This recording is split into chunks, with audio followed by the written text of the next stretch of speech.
শয়তান আল্লাহকে চ্যালেঞ্জ দিয়েছিল, আল্লাহ আপনি তো জান্নাতে ঢোকাতে পারবেন না, এতগুলো জান্নাত কেন বানালেন? জাহান্নাম আরো বেশি হলে ভালো হতো।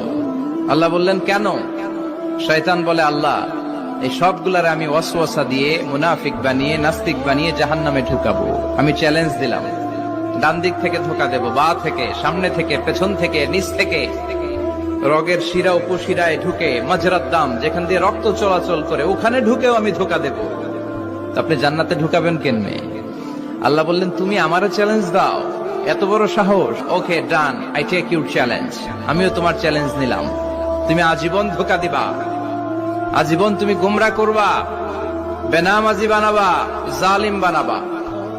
কিন্তু আমার বান্দা কোন তাফসীরুল কোরআনের মাহফিলে এসে অথবা মাঝরাতে ঘুম ভেঙে গেলে তাহাজ্জুদের জায়নামাজে চোখের পানি ছেড়ে যখন ক্ষমা চাইবে, আমি সব গুনাহ মাফ করে দেব, তুই কি করবি?